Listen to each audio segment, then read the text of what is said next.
What's up, fam? Happy Sunday to everybody. I know some of you guys are celebrating Pentecost Sunday. Um, okay, but just happy Sunday to you all. I pray everybody's doing well. Thank you for chiming in. I appreciate that.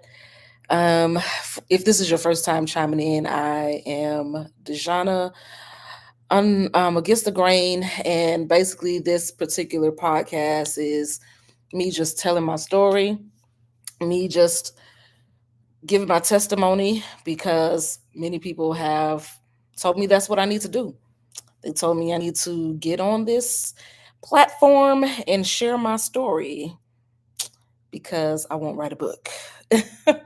um, yeah, I've been thinking about me picking a day to come on consistently during the week. So those that view this channel will have some type of consistency with this. I just haven't come up with a plan with that yet because right now it's just whenever you know I can do it and when it's good for me to do it. But I just know that I have to do it. So, for you all who have not watched the latest of the videos on this particular podcast, I've talked about a lot of the struggles and challenges I've had growing up, and where I left off in my last video was when I was released from jail. I was facing child cruelty charges with my ex husband, and he had confessed to doing everything, um, confessed to, you know, beating me, abusing the children, and they let me off, and then later on that year, I also got a call stating that they were, you know, they was just releasing me. There wasn't, the charges were dropped, and yeah, I didn't have to really deal with it anymore. You know, so the crazy thing about this whole situation with me and my ex-husband is that I didn't necessarily learn my lesson. With all of that, with going through the abuse, with getting my children taken, not once but twice, getting locked up, I still went back. I still went back and had another child. So, um, but in the midst of all of that, um, we ended up attending this church. So we ended up staying with some relatives of his, because him and all of his family is from Michigan, and I began to learn some things about the history of his family. Um, his brother was a woman beater, a woman abuser. His dad was a woman abuser. I mean, it was molestation going on. It was just a lot, happening with his bloodline. And it was just things that I found out after the fact. But I will get you up to speed on how, this helped me with making decisions moving forward. And so anyway, went back to him, um, ended up staying with his cousin and his aunt. Um, these particular individuals were very money hungry. All they cared about was money. That's it. If you could give them money, they really didn't care what you did. Now, if you can get them no money, they would be you on their bad side. So I ended up getting pregnant again, and um,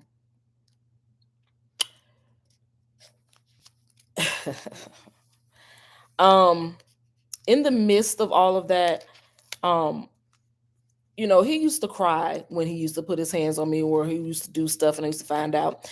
But that had got old. By this time we were 6 years into the marriage. 6 years. And I was fed up. I was fed up. He decided that he didn't want to uphold his end of the bargain with the courts, where because they ended up releasing him and putting him on probation. He had to um, check in once a week. He decided he didn't want to do that. He decided he wanted to bail out. So in the midst of all of that, like I said, I ended up getting pregnant. I ended up having the baby. We all ended up going to this church that I ended up being a member for over 13 years. And I thought that there was a glimmer of hope when we were going to this church for him.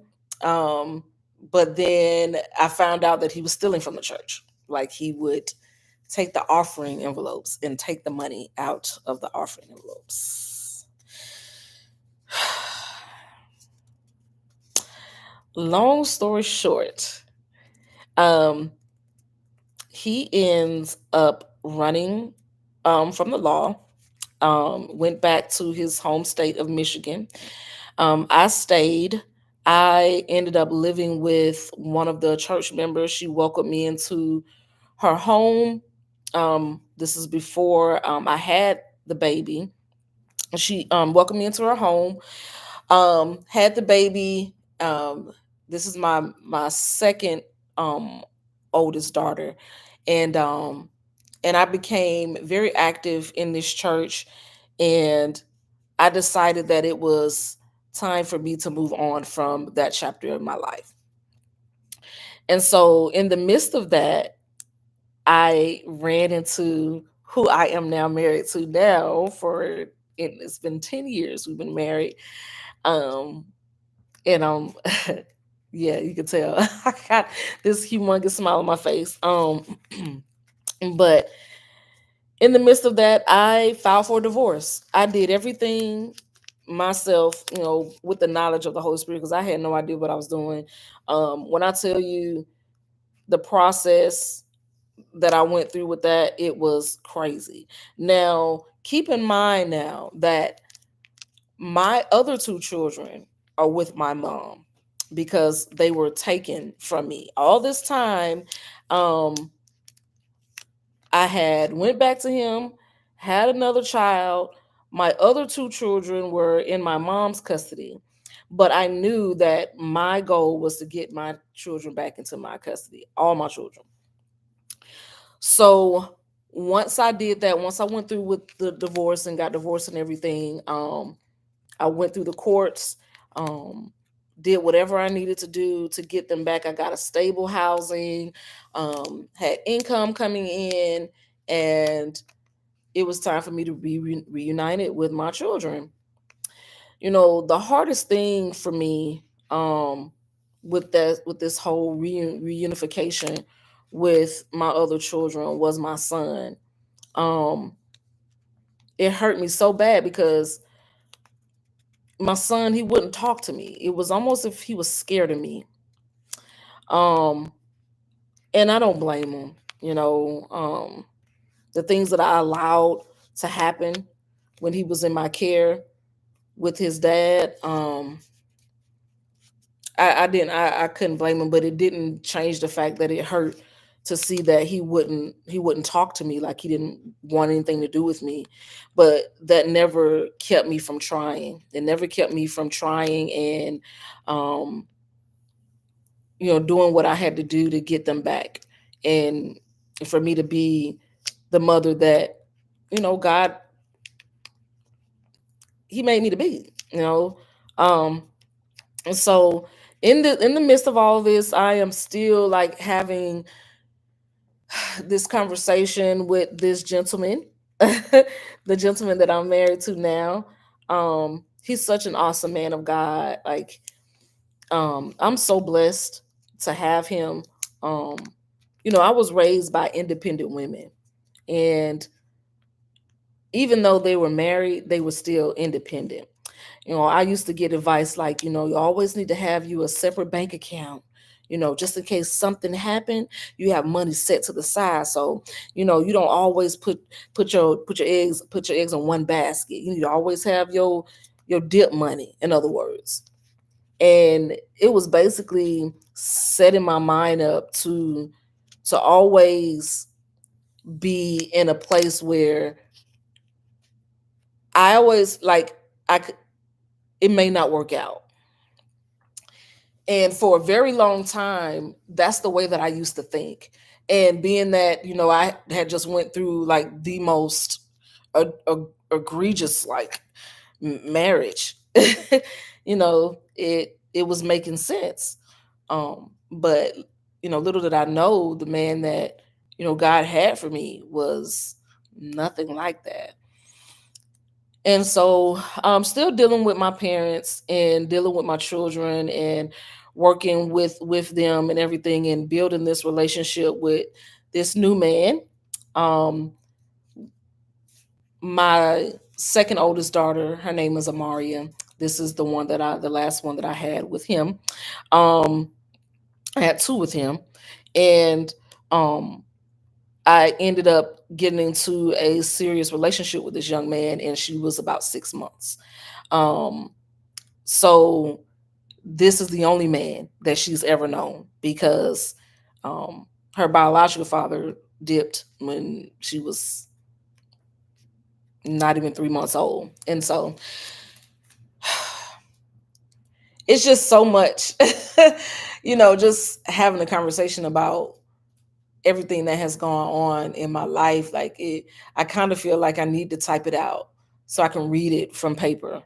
Um, and it'd be much easier to just read it from paper than me trying to just regurgitate it from thought. Even though it feels like yesterday, it seems like yesterday, it is harder to regurgitate it. And so, like I said, just you know, working on this relationship with this new young man in my life, and I I told him this to this day, and I tell people that I have conversations with, because I was raised by independent women. I still had that skewed mindset that I'm independent. I don't need no man. And so I used to clip his wings. When I say clip his wings, I used to make him feel bad. Like I don't really need you like that. Like it was one day I'm going to bring him on and let allow him to talk to you guys from a place, and believe me, it's okay, because me and him have had these conversations, and we joke about it now, but in the moment it was very serious. And it got to a point where he couldn't stand me.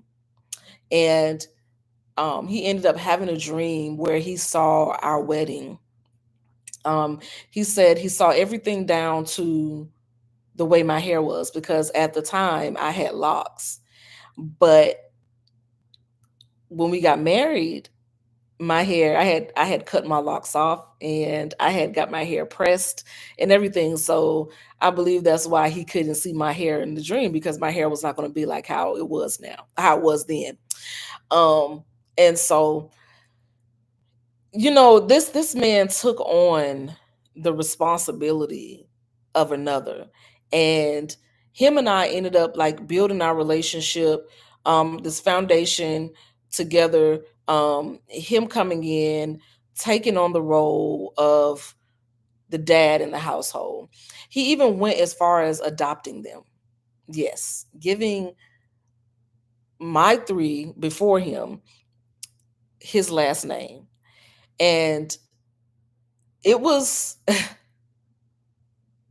I must say it was really mind blowing, because like when I think about when I grew up and how badly I wanted to call my stepfather dad, I wanted to call him daddy so bad. And it wasn't until my adult years where I actually started to call him dad, and then he walked away. Um, it yeah. So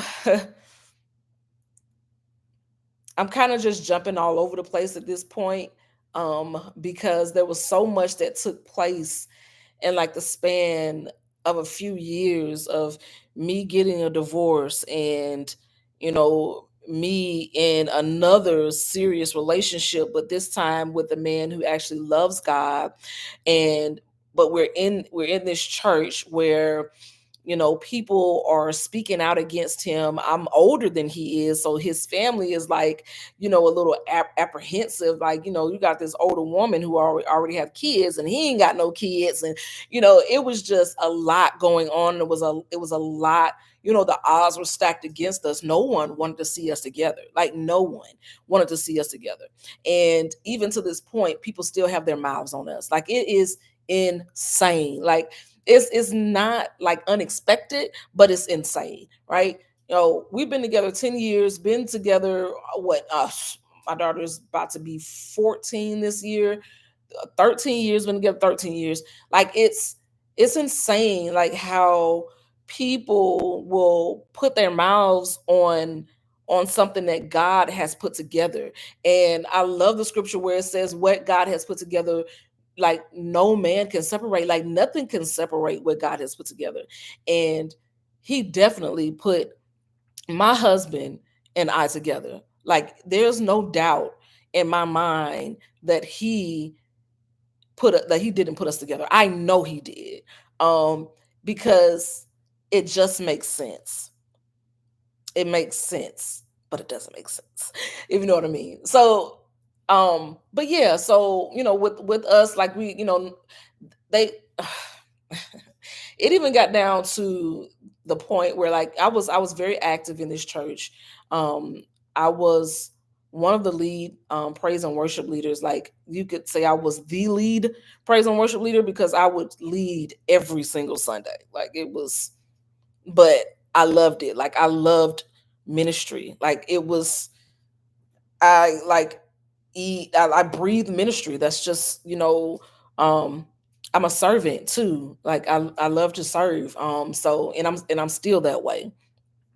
But it was so crazy that, how people did not want to see us together when it came to the time for us to get married. And I'm like, you know what? I'm not going to minister on this Sunday because I'm getting married. Like, I had pushback from the first lady. Like, yeah, what you mean you can't serve? Like, God comes first and all of this. But my thing is, this is ministry, and ministry actually comes third, actually fourth. So it's God, my husband, me and my children, and then ministry. And this is a union. And so I had to go over her head and actually talk to the pastor. And he was like, yeah, you're not ministering today. Like, they're not ministering on a Sunday. Like, take that time. I'm like, what? So anyway, um, me and my husband, like I said, have been married for 10 years now, almost 13 years together. Um, and when I tell you, it has not been like peaches and cream. Um, I wouldn't trade it for anything in the world, because it has been, definitely, um it's been definitely it's most definitely been a blessing. um he knows my past. Like, he knows everything that has happened to me, all of the molestation, all of the rape, all of the abuse. He knows about all of that. And he doesn't look at me any kind of way. Like, he doesn't judge me. He doesn't, like, it's almost as if he loves me even more, because I didn't have the love that, you know a lot of people have in their house, in their homes growing up. Like, I had the opposite, so I'm just really grateful for that. Um, the last few years of our marriage has been um challenging, not like on where him and I have not been on terms, but just, financially, um as far as like our family, my side of the family, with our son. Our son has taken us through pure hell. He took us through pure hell. Do you understand me? Um, I'm talking about like just different issues with him, like running away and playing victim, and playing both sides of the fence, like with me, with our household, and then with my mom and them, and then him going over there and wrecking their household and wrecking my sister's household. And it was just hell. Like, it was hell. And unfortunately, my son is not with us. He's still living, guys. He's still living, but he's not with us. Like, because of decisions that he's made, and the jeopardy um that he's put his siblings in. He's not he's not allowed to be here in the home with us. And it's a very unfortunate like situation, because I, I mean, I just feel like we poured everything that we could have possibly poured, like, into him and into the situation. And he just had his mind made up that he was just going to rebel, and he didn't want to see eye to eye, like, no matter how much love, like, no matter like what we did. Like, it was like we were like bumping heads at every turn. Like, anytime, it was like, as soon as we saw like a glimmer of hope, it was like snatched back into darkness. And you know my girls having to go through the things that he put them through, and us having to pick up the pieces and really rely on God to put the family back together. It was a huge strain on the family. um and and he's part of the reason why me and my mom and my stepdad, the man that raised me, don't communicate. Like, um it was like they saw him as the golden child, like he could do no wrong. And we wanted to raise him together. Like, we was like, let's get together as a community, because it takes a village to raise a child. But how can two walk together unless they be on one accord? And we weren't on one accord. And they always had this HNIC mentality when it came to our children, because they swooped in and helped when I needed them, I got when I got locked up with everything, and everything was taken. Like, and some people was like, well, that's what they should have did. They're the grandparents, but not necessarily. They don't have to do it, but they chose to do it. And they did it to hold something over my head and try to puppet me. And once I really found out like who I am in Christ, like, that no longer worked, because I'm like, I appreciate everything that you did, but when it comes to this household, as far as me and my household, we're going to serve the Lord. you know whether you want to get on board with it or not, like, we're going to serve the Lord. And you decided to walk away. And that's when we had to deal with the fallout with my son. Like, it was like my son, for the longest, until we went through therapy, thought that he was the reason why they walked away. And we had to tell him that was a grown people. They didn't care nothing about you if they felt like they could just up and walk away from you. We're here with the blood, sweat, and tears, and going through therapy, and driving 20 plus miles, 50 miles, to and fro just to make sure that you're good, and they're nowhere to be found. But yet you still left us for them, and then they still kicked you to the curb after all of that. And so, we're my son will be 18 in December. I think I just told my age. Did I tell my age? um, my son will be 18 in December, and he has a big decision to make. He has a really big decision to make. He can either make a decision that will keep him in a place of safety, that will keep him in a place with resources, that will keep him in a place that will set him up for success in life, or he can make the decision that can possibly put him in the opposite circumstance, the opposite environment, the opposite situation. And he has not been known to make wise choices. So our prayer is that he makes the wisest decision. And and the only way that, as believers, the only way to do that is just allow Holy Spirit to just come in, like say yes to Jesus, and let Holy Spirit come in and do what he will do in you and through you. And so that's what's happening up to the present date, just dealing with our son, not really having, a relationship with my mom and, that side of the family. um my great grandmother passed in December of last year, and she was really the anchor that kept, if anything, my household in contact with that side of the family. Because when she got sick and things like that, that would bring us together. It'd be unfortunate. That'd be the unfortunate reason that we would come together.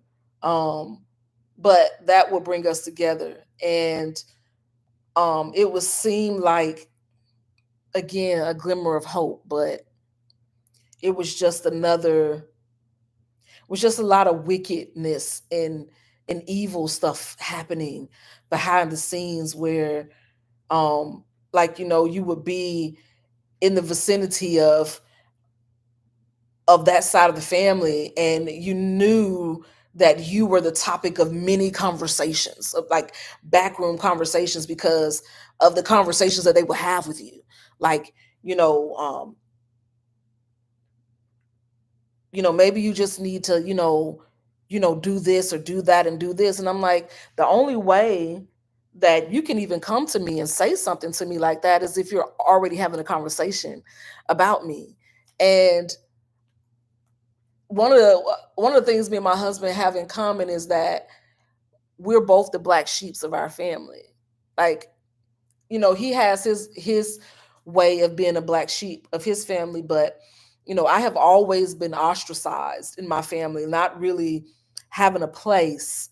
And I believe that's why I was so close to my great grandmother, because um she too was the weird one, right? Like, she was a praying grandmother. She was the praying grandmother. I'm trying to tell you, like, I'm trying to tell you, like, when I tell people about her, when I used to talk about her, I still talk about her. I'm like, man, her and Jesus were like, they were homies. Like, I'm like, I know he used to just come down, sit on her sofa, and come kick it with her. Like, it because my grandmother, and she was so pure, man. Like, she was so pure. Like, she was feisty, but she was so pure. Um, like, for many years, like, I wouldn't understand, like, why she would do the things that she did. And her response would always be, what I do is not unto man, it's unto God. And it wasn't until I got much older, um that I began to understand what that means, or what that meant. And that's how I try to live my life now. I try to live my life where, when I do things to the glory of God, not for the the approval of man or the praises of man. Like she didn't care what anybody had to say about her. She didn't care about what anybody thought of her. When it came to her and serving her Lord Jesus Christ, like she could care less. And that's the place that I've come to now. Like I could care less. Like I don't care. Like is God is my husband, me and my children, and then what God has purpose for me to do in this earth ministry. Like none of the other stuff matters because if you're not doing the will of the Father, like who are you? Like so so with all that said, my son, he's in that situation, not talking, really talking to my mom and them like that. And when my grandmother passed, I went over to her house. She was still there. The coroner in the funeral home had not shown up yet. It's interesting that when my great grandmother died, my mom called me.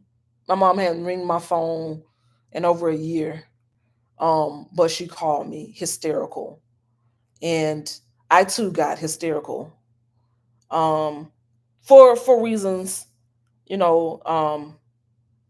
I know my grandmama loved me, and I know that she knew that I loved her. Um, I just didn't go see her um, that week like I wanted to, like I needed to. And so the enemy tried to condemn me in that. But I got over that because God had to, he had to check me, with that. But she called me hysterical. I ended up going over there, and they were already like going through her things, and my grandmother's body wasn't even cold yet. Like it wasn't. My family, my relatives, God bless them. I'm gonna do my best not to not to degrade them on this podcast. I'm just going to tell you the events, and you make a determination on your own. Um, but they're already going through her things and rationing them out to one another. Her jewelry over her dead body. You ever say over my dead body? They basically were doing it over her dead body. She was dead, and they had her jewelry, and it was like, yeah, yeah, you take this, I'm gonna take that, I'm gonna take. Just she was just lying there, just and I mean, I know it was just a shell, but I mean, can you have some decency or some respect? Could you have taken it in another room? Like she was just laying there, and it's like their reasoning was, well, I don't know what people are going to do when they come in here. I want to get her stuff, and it's like you could have stood there and watched them. Like they don't have to close the door. I stood there and watched them. I stood there and watched them take pictures of my grandmother and her body. I watched the funeral home wrap her up, put her on a stretcher, and wheel her out the door. So y'all telling me y'all can do that? Y'all had to do what y'all did over her dead body. God bless. God bless them. So I ended up just going to sit in her room, my uncle Jimmy's room, because my uncle Jimmy passed a little while ago, and I went to sit in his room while they did whatever they wanted to do with her stuff. Um, yeah. So I didn't go to the funeral. Um, I didn't go because I didn't have a piece to go, and a lot of people probably wouldn't understand why I didn't go. Um, but I don't care. I didn't go because I know the reason why they wanted me to go was to showboat my ability to sing to everybody. Y'all don't call me or include me with anything else. But when my grandmother passed, y'all want to call me and put me on a program to sing. And for about a couple of weeks, I was feeling really bad about not going because they had the home going on live on the live, and just say I'm glad I didn't go. It was, yeah. Mm-mm. Um, but yeah, they wanted to showboat my my gift, my talent. Um, but like I said, for a couple of weeks, I felt really bad about not going, and the enemy kept trying to say, try to creep up in my mind and say, "Oh, your grandmama used to love to hear you sing, and the least you could do was just go to her funeral and sing." And God had to come and remind me, like, first of all, that was a shell. Your grandma ain't hear you. She don't hear you. Like, she don't hear you. She heard you when she was alive. And then the other thing is, your grandmother wants you to sing to the glory of me, not to people. It's for my glory. And so God had to check me. And he checked me. And I got myself together quick. You understand me? I got myself together quick.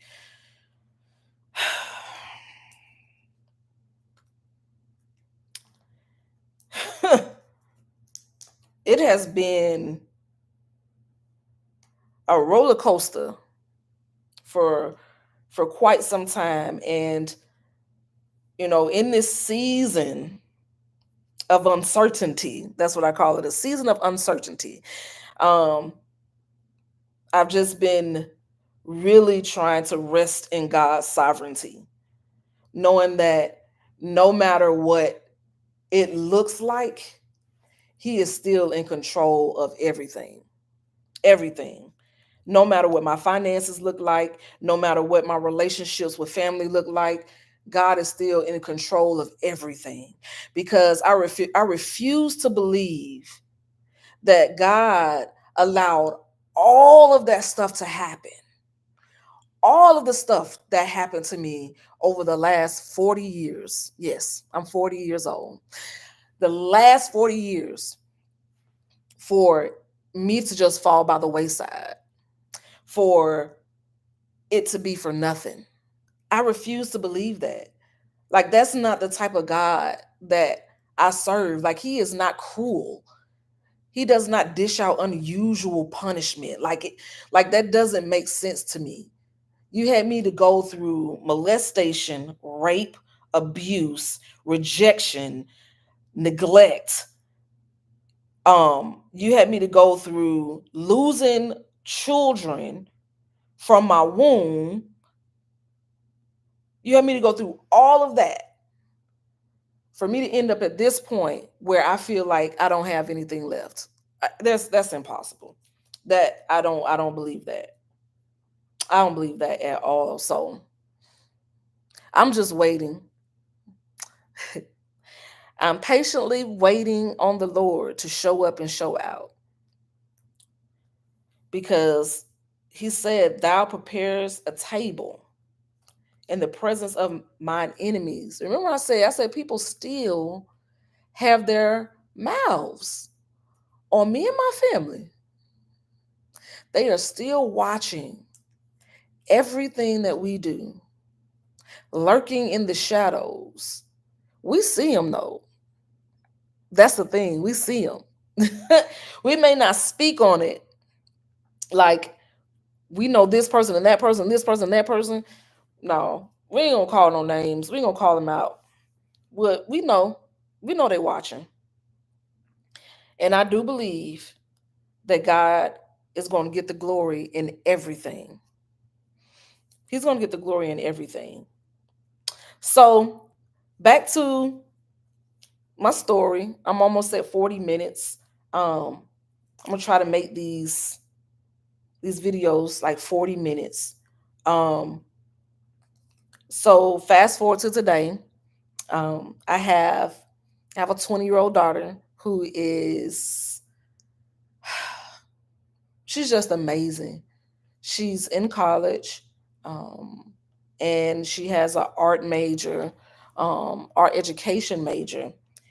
She is just an amazing artist. I want to pull up some of her stuff.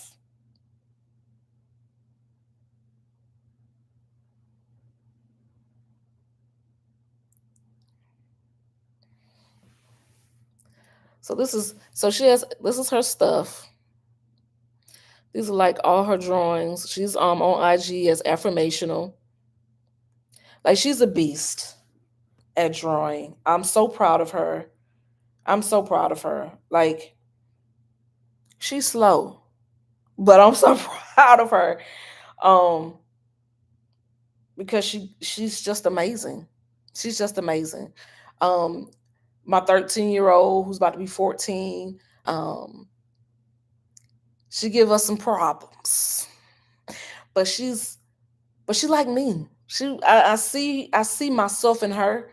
Um at her age, just full of life, full of energy, loves to dance, loves to sing, loves to be the focus of attention.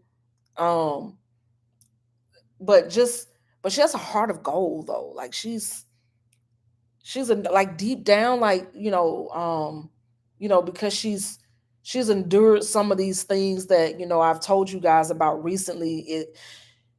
I just feel like there's some broken pieces in there. And she's crying out for attention, no matter what type of attention it is when it comes to us. And so we've been, having conversations with her about, the type of attention that she's asking for. But just constantly having conversations with her. But I know that she's going to be okay. Um, she's highly intelligent. um like her understanding is beyond her years. Like she can comprehend like what you're saying. She'll act like she don't understand, but she gets it. And then our youngest, who is 9 years old, is a genius. I'm talking about, you can throw multiplication problems out there, she just like she's a genius when it comes to that. And I was a nerd in school, so she gets it. Pop my collar. No, I'm just saying. um so yeah, we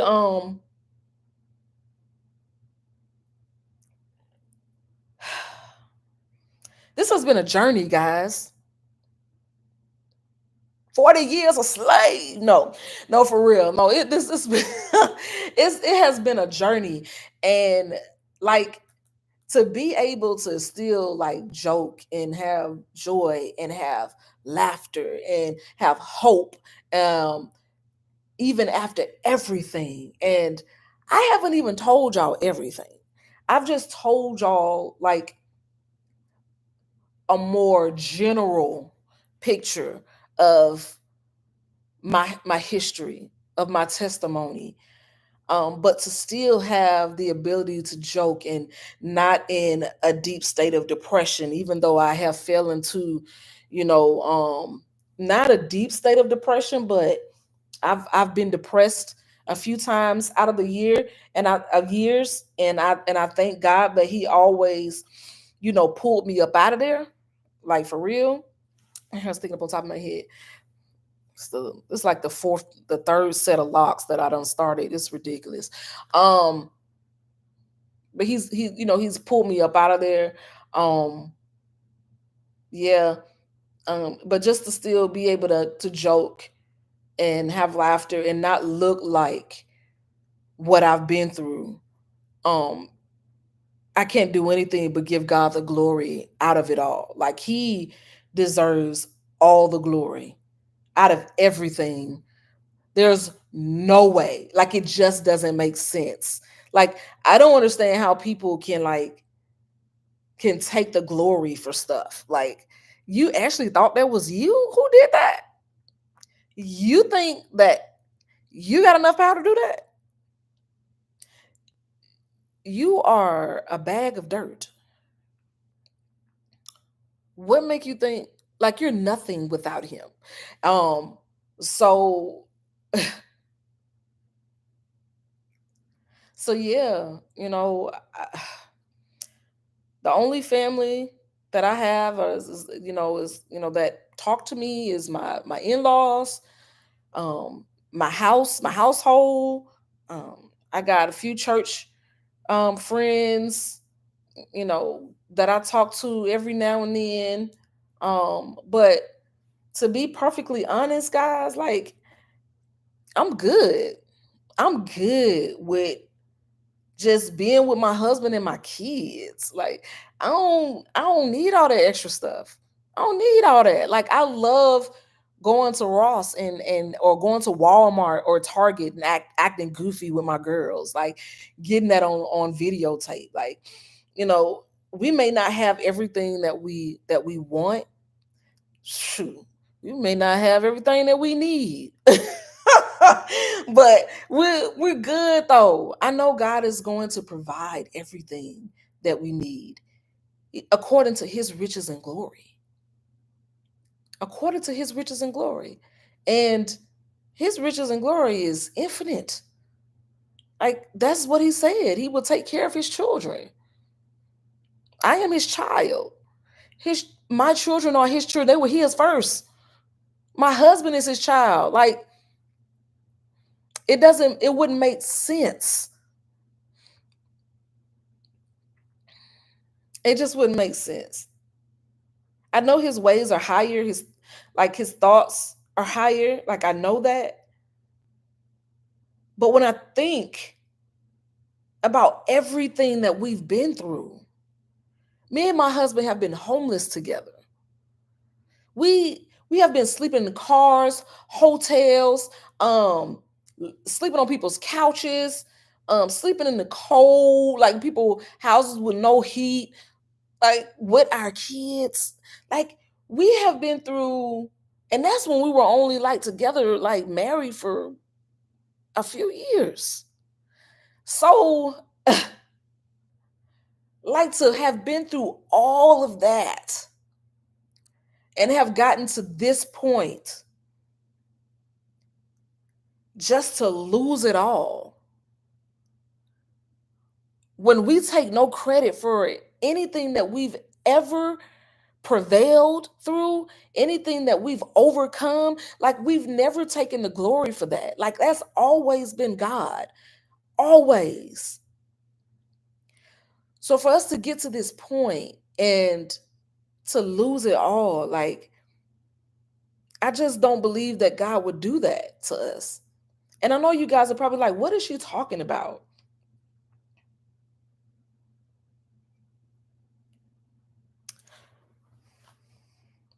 Let me tell you. And I'm gonna get off this live because it's I'm almost at 50 minutes. So let me tell you.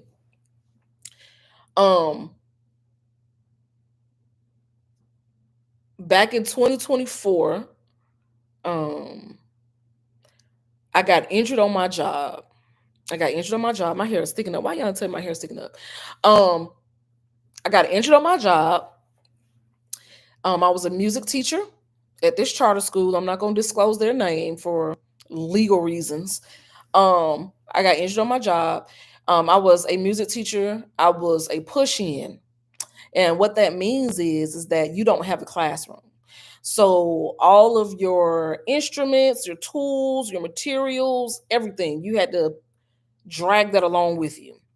Now I had a 30-pound speaker box. Let me show y'all this speaker box. Let me show y'all this speaker box. Let me see this. That's a speaker box right there. It looks small. That bad boy is heavy. Okay. Um, I had to drag that bad boy. It has it has wheels on it, but and even though they had a an elevator, they were real wishy-washy about people using the elevator because at one point they said the elevator don't work. Then another point they said the elevator needed to be serviced, nobody could use it, but then we see people using it. So I had to chug that thing up the stairs, up and down 2 flights of stairs, 5 days a week. 5 days a week, along with other musical instruments, along with my computer and all of my instruments. Okay. Not only that, I had to go to two other schools lugging that stuff. First, I was teaching K through third grade. Then they switched me to third through fifth because I asked them to move me to middle school because it was just a lot. They would not do that. So all of this time, these months that's going by, this is July, is August, September, October, November, December, January. Now we're also our responsibility is to man the car rider lane. So that means whatever it is that you need to do to make sure these kids get into the car in the afternoon and out of the car in the morning, that's what you do. Rain, sleet, snow, it don't matter. Make sure you get these kids. Because first of all, we had no training. We had no training. The only training we got was how these cars come in and how they go out. And that was on the job training. That was on the job training. No training. It was just training. The training, what we did, we had mandated reporting training. That we had that. But they didn't train us how to use that to do that car rider lane. So, like I said, here we go. August, September, October, November, December, January, February, to the middle of February. This is 6.5 months that I'm dragging this speaker and everything else all over these different campuses, up and down these stairs. One day in February, in the car rider lane on a Friday afternoon, this little girl parent decides that they want to pull up in a monster style truck. It's our responsibility to get the child into and out of the truck. So I go to pick this child up, not knowing that she much heavier than she look. Let me tell you something. These kids were heavy. I mean heavy. Okay. I went to go pick this child and put her in the truck. And let me tell you something. I felt some pull. I said, oh, wet. Wait a minute now. I'm 39 years old at this point. I ain't hit 40 yet. I'm 39. Some pool. I'm like, okay, I'm gonna shake this off. This is new to me. This is new. I'm pulling them. When I tell you the very next day I couldn't move, I called. I said, something ain't right. I got to go to the doctor. Something is wrong. Let me tell you guys, I have not worked since then. Since February of 2024, I have not worked. My husband has been doing his best to hold it down, but quite frankly, it's just not enough. It does not make sense on paper that we still got a roof over our head. We got lights, we got food, we got water, we got hot water. It does not make sense on paper. God has been taking care of us. Now, went through workers' comp, the insurance and the doctors out, they all working for the school system, they working for the insurance company. So they ain't trying to help me. What they trying to do is get me back to work. What you're not gonna do is send me back to work and I'm still hurt. Y'all, I am still dealing with this stuff today. And because they did not do their due diligence then, it's even worse now. I have developed arthritis in my lower back. I have 2 herniated discs. I have something called lumbar and facet syndrome. Guys, when I tell you some days, I can barely walk. And them folks was trying to get me to go back to work and then only settled my case for pennies on a dollar because I didn't have the knowledge nor the wisdom that I needed to fight it. But God knew that his daughter did not have the knowledge nor the wisdom. And so he has been taking care of us. whether it has been gifts from people, surprise checks in the mail, surprise deposits in the bank. God has been taking care of us. So I don't know who that was for. I don't know why I was led to even have that conversation. But I just know that God will take care of his children. If you lean on him for it, you have to trust him. And I'm talking to myself as I talk to you. You have to trust him. You got to trust him. We trusted him in this very moment, in this very season. We have to trust him.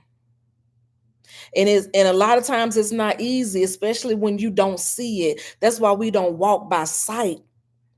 We walk by faith. We walk by faith, knowing that God is able to perform everything that he said he would. He loves us. He loves us. He always will. He always will. There's nothing that can separate us from the love of God. So no matter what it is that you're battling or anything that whatever it is that you're facing, whether it may be a health challenge, whether it be a financial challenge, whether it be a relationship challenge, whatever it is, if you belong to the Lord God Almighty, he is going to take care of you. It may not always look like what you think it's going to look like, what it should look like, but it's going to be the best for you. The best for you and your family. Just know that. His plans are not to hurt or to harm you, but to prosper you, to give you hope, and to give you a future. So believe that. Be encouraged.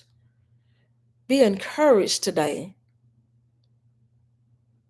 And know that our Father, who art in heaven, loves us more than we could possibly ever know. When you think about how much he loves you, make it bigger. And when you think about how big that is, make it bigger. And then make it bigger. And make it bigger. And when you can't can't fathom it anymore, you're on the money. He loves you. And I do too. That's all I got for tonight. I love y'all so much. I think this is going to be the end of my podcast about my story and my history because, yeah, that's it. That's all I got. I love y'all. I'm out. Peace.